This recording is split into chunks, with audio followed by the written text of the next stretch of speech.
নির্দিষ্ট কিছু লোকের এজেন্টকে তারা এখানে বসিয়েছে, বললো 10 জন, 10 জনের বাইরে আর নিবে না। প্রার্থীদেরকে ঢুকতে দেওয়া হচ্ছে না। ঢুকতে দিচ্ছে না কারা? নির্বাচন কমিশন।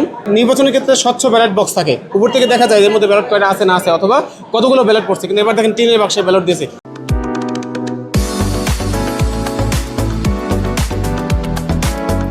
আমি ইয়াসিন আরাফাত, আমি ইসলামী ছাত্র আন্দোলন মনোনীত প্যানেলে আমি বিধিবদ্ধ প্রার্থী।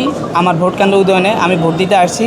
পাশাপাশি আমরা একটা কনসার্ন জানিয়ে রাখতে চাই, আজ সকালে ইউল্যাব যে আমাদের ভোট কেন্দ্র ছিল ওখান থেকে আমাদের এজেন্টকে বের করে দেওয়া হয়েছে। নির্দিষ্ট কিছু লোকের এজেন্টকে তারা এখানে বসিয়েছে, বললো 10 জন, 10 জনের বাইরে আর নিবে না।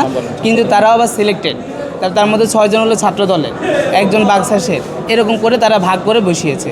তো আমরা বলতে চাই এবার প্রার্থীদেরকেও ঢুকতে দেওয়া হচ্ছে না। বিগত ডাকসু নির্বাচনে প্রার্থীরা গিয়ে অবলোকন করতে পারতো, কিন্তু এবার প্রার্থীও ঢুকতে দিচ্ছে না, আবার পাশে আমাদের এজেন্টও ঢুকতে দিচ্ছে না। আমরা চাই এরকম পাতানো নির্বাচন যাতে না হয়। আমরা আমাদের শিক্ষকদের উপর আস্থা রেখে, কমিশনের উপর আস্থা রেখে নির্বাচনে এসেছি। আমরা চাই যেটা সুস্থভাবে বাস্তবায়ন হয়।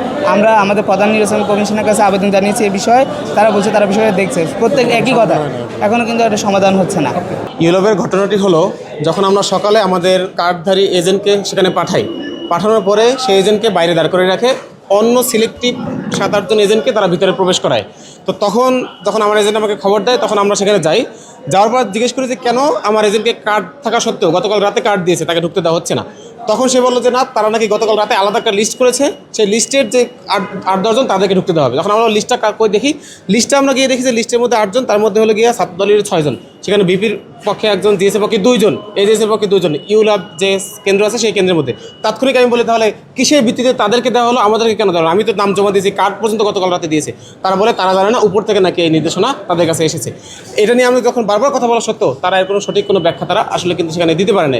তারা শুধু একটাই কথা বলে, উপর থেকে লিস্ট আছে। তাদেরকে জিজ্ঞেস করলাম যে যাদের এজেন্ট আপনারা ঢুকাচ্ছেন তারা কি সুপার ন্যাচারাল কোনো স্টুডেন্ট, অথবা তারা কি খুব এতই হট ক্যান্ডিডেট যে তাদের শুধু নেবেন, আমাদেরটা নেবেন না?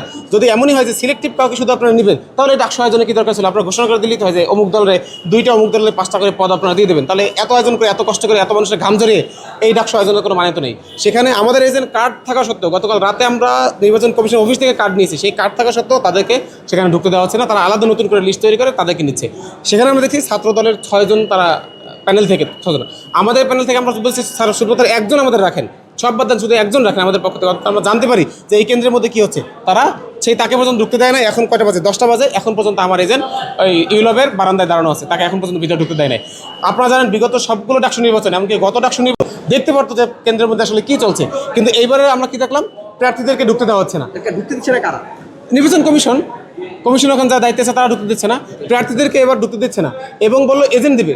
সেই এজেন্টও অন্যান্য দলের ছাত্র দলের দিয়েছে, কিন্তু আমাদের যে এজেন্ট সেই এজেন্টকে তারা সেখানে ঢুকতে দিচ্ছে না। তাদের কোনো ব্যাখ্যা নেই। সে বলে যে লিস্ট উপর থেকে আসছে, সেই লিস্টের বাইরে সে কাউকে ঢুকতে দেবে না, যে কমিশন নাকি তাদেরকে সেই লিস্ট দিয়েছে। সেই উপর থেকে বলতে কেন্দ্রের যিনি দায়িত্বে আছেন, রিটার্নিং অফিসার, তিনি বলতেছেন যে তার সিনিয়র যে চিফ অফিস সেখান থেকে নাকি সেই লিস্ট দেওয়া হয়েছে, এর বাইরে তিনি আর কিছু বলতে পারেন না।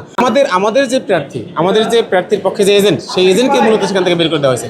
আপনারা জানেন সবসময় নির্বাচনের ক্ষেত্রে স্বচ্ছ ব্যালট বক্স থাকে, উপর থেকে দেখা যায় এর মধ্যে ব্যালট কয়টা আছে না আছে, অথবা কতগুলো ব্যালট পড়ছে, কিন্তু এবার দেখেন টিনের বাক্সে ব্যালট দিয়েছে, বাইরে থেকে দেখার কোনো উপায় নেই। ভিতরে প্রার্থীদের ঢুকতে দিচ্ছে না। এজেন্ট যে আমরা দিব, তাও সিলেক্টিভ, আমাদের অনেকের এজেন্ট সেখান থেকে বের করে দিচ্ছে, আর সিলেক্টিভ কয়েকজন এজেন্ট সেখানে রাখছে। তো যদি সিলেক্টিভ কয়েকজন এজেন্ট রাখে, সেখানে নির্বাচনে কিন্তু এখানে একটা পক্ষপাতিত্বের স্পষ্ট নিদর্শন কিন্তু আমরা এখানে দেখতে পাচ্ছি। আমি খায়রুল হাসান মারজান, ইসলামী ছাত্র আন্দোলন বাংলাদেশ প্যানেল থেকে জিওস পদপ্রার্থী 10 নং ব্যালটে।